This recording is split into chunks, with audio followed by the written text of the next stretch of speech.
The United States has three co-equal branches of government.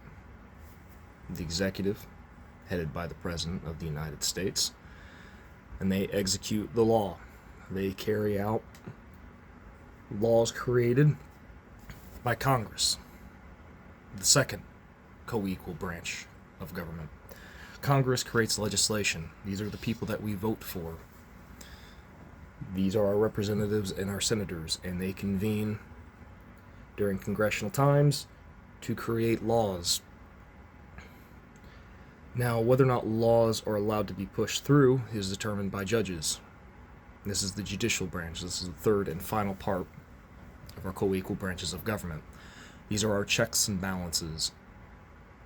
All three branches of government are intended to work together, but also competitively, to ensure that no one branch takes power from the other. It's a check on power.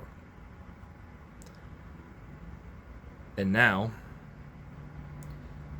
the current president is making active attempts to make decisions that are purely within the confines of Congress. He is determining whether or not federal aid is being spent or where federal tax dollars are going. And that's under Congress.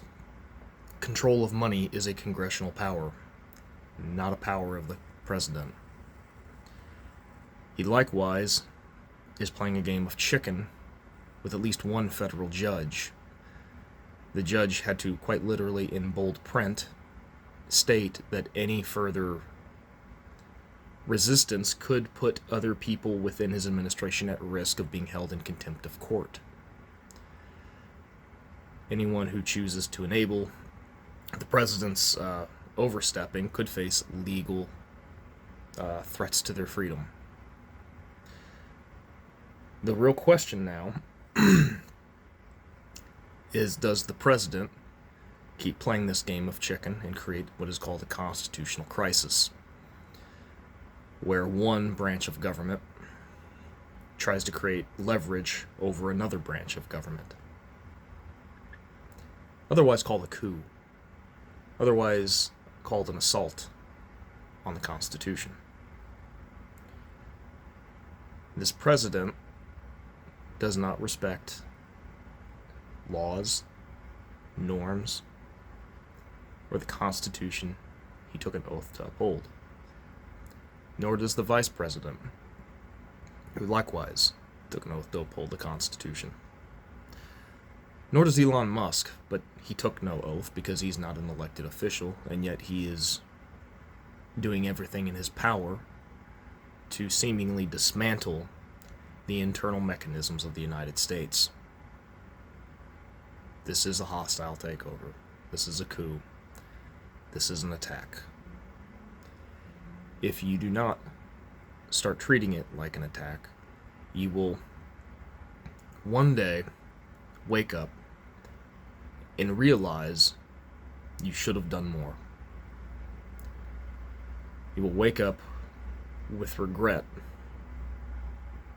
as to how stupid you could have possibly been,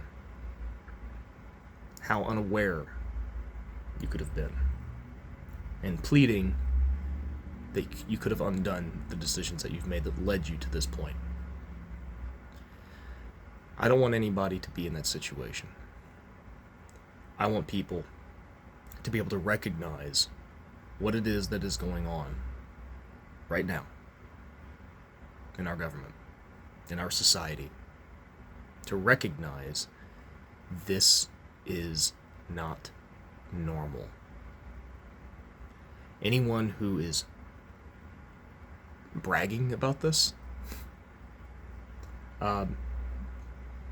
these are generally people that have no idea what the Constitution says. They don't care. They're in it for the antagonism. And they can have their little victory, they can have their win on social media. Because at the end of the day, it's going to wind up costing them everything.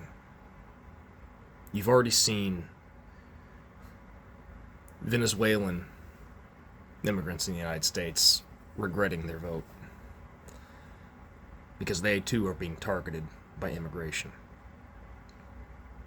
You're seeing farmers risk losing their farms because of who they voted for, because of the unconstitutional dismantling of USAID and other federal programs that keep a large number of small family farms afloat through federal subsistence or subsidies.